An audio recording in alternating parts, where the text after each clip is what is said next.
নমস্কার বন্ধুরা, রন্ধনের বন্ধন চ্যানেল থেকে সবাইকে স্বাগতম। আশা করি তোমরা সবাই ভালো আছো, আমিও ভালো আছি। আবার আজকে চলে এসেছি নতুন একটা রেসিপি নিয়ে, চিকেনের। তাহলে চিকেনের এই রেসিপিটা আমি কি করে বানাচ্ছি সঙ্গে থাকো আর দেখতে থাকো। ভিডিওটা স্কিপ করো না, পুরোটা স্টেপ বাই স্টেপ ফলো করে দেখো, তাহলে কিন্তু খুব টেস্ট হবে। চলো দেখা যাক কী করে আমি বানাচ্ছি। আমি এখানে 1 কেজি চিকেন নিয়েছি। 1 কেজি থেকে বেশি হবে। চিকেনের পিসগুলো দেখো আমি কি সুন্দর বড় বড় করে কেটেছি, পরিষ্কার করে ধুয়ে নিয়েছি, ঠিক আছে না, জল ঝরিয়ে নিয়েছি। আজকে আমি চিংড়ি মাছ বাটা দিয়ে স্টিম চিকেন বানাবো। এটা দেখতেও যেমন সুন্দর হয়, খেতে কিন্তু খুব সুস্বাদু হয় বন্ধুরা। তার জন্য আমি এরকম সব কিছু পেঁয়াজ কিন্তু আমি পেস্ট করবো না, এরকম পাতলা পাতলা করে কেটে নিয়েছি দেখো চিংড়ি মাছ, ঠিক আছে। আদা রসুন কাঁচা লঙ্কাটা আমি মিক্সিতে এরকমভাবে দরদরা করেছি। তোমরা চাইলে থেতো করেও দিতে পারো বা কুটেও দিতে পারো। আমি সব মশলাগুলো চিকেনের মধ্যে দিয়ে নেব। আমি দরদরা আদা রসুন কাঁচা লঙ্কাটা দিয়ে দিয়েছি, পেঁয়াজ কুচি দিয়ে দিয়েছি। এবার নুন, হলুদ, ধনে পাউডার, লঙ্কা পাউডার, সর্ষের তেল দিয়ে খুব সুন্দর করে মাখবো। আর দিয়ে দেবো চিংড়িটা কিন্তু তোমরা মিক্সিতে ঘুরিয়েও দিতে পারো বা শিলনোড়াতে থেতো করেও দিতে পারো। একবার এইভাবে চিকেন রান্না করে খেয়ে দেখো বন্ধুরা, খুব সুন্দর লাগে। আমি একটা মিক্সিং জারে চিংড়ি মাছটা একটু ঘুরিয়ে নিয়েছি। তোমরা চাইলে শিলনোড়াতেও দিতে পারো। এক এক করে কিন্তু আমি সবগুলো দেখছো সুন্দর করে একের পর এক দিয়ে দিচ্ছি। এরকম প্রত্যেকটা টিপস ফলো করে একের পর এক কিন্তু দিতে হবে। এবার আমি দিয়ে দেব পরিমাণ মতো সর্ষের তেল।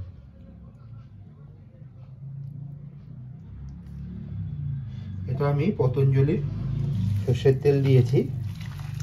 এবার আমি খুব চটকে হাত দিয়ে খুব ভালো করে মাখবো, ঠেসে মাখাটা যত ভালো হবে রান্নাটা কিন্তু তত বেশি সুস্বাদু হবে। এটা কিন্তু মাখাটাই মেন।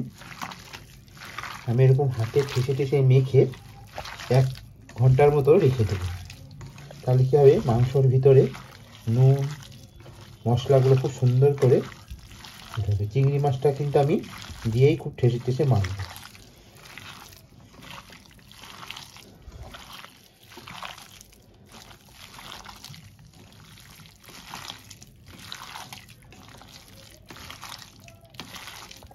আমি ঠেসে পুরো মেখে নিয়েছি।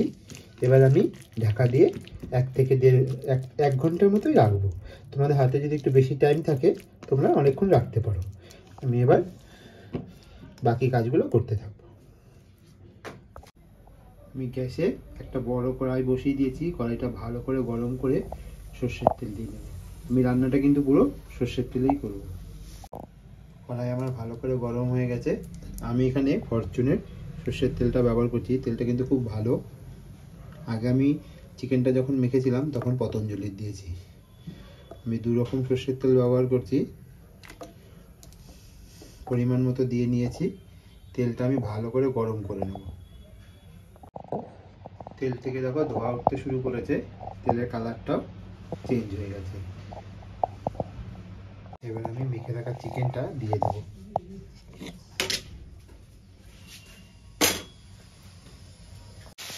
আমি চিকেনটা দিয়ে নিয়েছি। এবার আমি ফুল হাই ফ্লেমে গ্যাসে একদম চিকেনটা খুব ভালো করে কষাতে থাকবো। এখানে কিন্তু গ্যাসের ফ্লেম কম করলে চলবে। 10 থেকে 15 মিনিট খুব ভালো করে কষিয়ে নেব।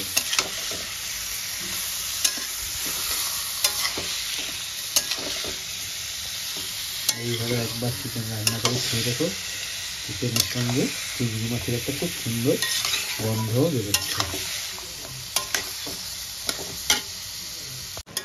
এই যে হাই ফ্লেমে আমি কষাচ্ছি না, চিংড়ি মাছে কিন্তু একটা খুব সুন্দর গন্ধ বেরিয়েছে।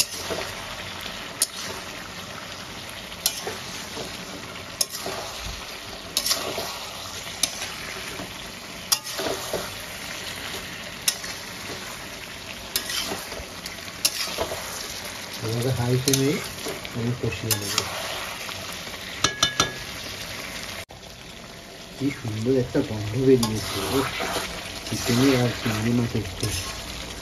তোমরা কিন্তু চাইলে এখানে শুকনো চিংড়ি দিয়ে করতে পারো, শুকনো চিংড়ি দিয়ে করলেও হবে। তা আমি শুকনো চিংড়িটা রেফার করছি না, আমি একদম তাজা চিংড়িটা দিয়েই করেছি। গরম গরম ভাতের সঙ্গে ও সেই লাগবে বন্ধুরা, গন্ধেই যেন পেট ভরে যাবে। ভালো করে কষিয়ে নেবে। আমি মাংসটা 15 থেকে 20 মিনিট হাই ফ্লেমে খুব ভালো করে কষিয়ে নিয়েছি। দেখো মাংস থেকে তেলও ছেড়ে দিয়েছি। এবার আমি যেই রান্নাটার মধ্যে মাংসটা ম্যারিনেট করেছিলাম সেটা ধুয়ে পরিমাণ মতো জল দিয়ে দেবো।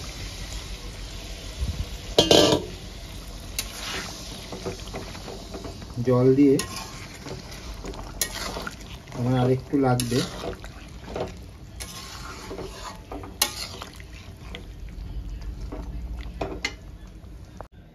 যাতে এটা স্টিমে হবে। এবার আমি কি করবো, কড়াইটা নিচে নামিয়ে নেবো। আমি পরিমাণ মতো কিন্তু জল দিয়ে দিয়েছি। রুটি ভাজার তাওয়া বসিয়ে দিয়েছি, ফুল হিটে তাওয়াটা খুব ভালো করে আমি গরম করে নেব। তার উপরে আমি কড়াইটা বসিয়ে দেব, ডাইরেক্ট দেবো না, দিয়ে ঢাকা দিয়ে দেবো। এবার ওটা হতে থাকবে। একটু সিক্রেট না বন্ধুরা, এভাবে বানিয়ে দেখো, হেভি লাগবে বলছি। ডাইরেক্ট কিন্তু দেবো না, এটা আস্তে আস্তে হতে থাকবে। তাওয়াটা গরম করে তার উপরে আমি কড়াইটা বসিয়ে দিয়েছি। এবার একটা ঢাকনা দিয়ে আমি ভালো করে ঢেকে দেবো। এবার আস্তে আস্তে হতে থাকবে। আমি মোটামুটি আধা ঘন্টা পর ফিরে আসবো। আমি এরকমভাবে ঢেকে দিয়েছি। দেখো একটা একদম মাপে মাপে ঢাকনা নিয়ে, সামান্য একটু আমার ফাঁকা রয়ে গেছে, তোমাদের যদি একদম মাপে মাপে থাকে ঢেকে দিতে পারো। আমি ওখান দিয়ে কিছু একটা দিয়ে দেবো যেন স্টিমটা বাইরে বেরোতে না পারে। তারপর আধা ঘন্টা পর আমি দেখে নেব। আমার 30 মিনিট হয়ে গেছে। এবার আমি আস্তে করে ঢাকনাটা তুলে দেখে নেব। কি সুন্দর একটা গন্ধ বেরিয়েছে। কালারটাও দেখো কি সুন্দর এসছে, আর খুব সুন্দর সেদ্ধ হয়ে গেছে। একদম সফট হয়ে গেছে চিকেনগুলো, পুরো রেডি। এবার আমি গ্যাসের ফ্লেমটা বন্ধ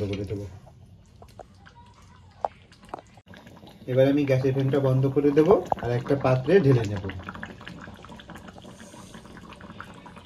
আমি একটা পাত্রের মধ্যে ঢেলে নিয়েছি। দেখো কি সুন্দর কালার হয়েছে।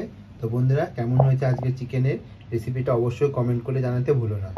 যারা এখনো পর্যন্ত আমার চ্যানেলটা সাবস্ক্রাইব করোনি, প্লিজ প্লিজ প্লিজ চ্যানেলটা সাবস্ক্রাইব করে নেওয়ার অনুরোধ রইল।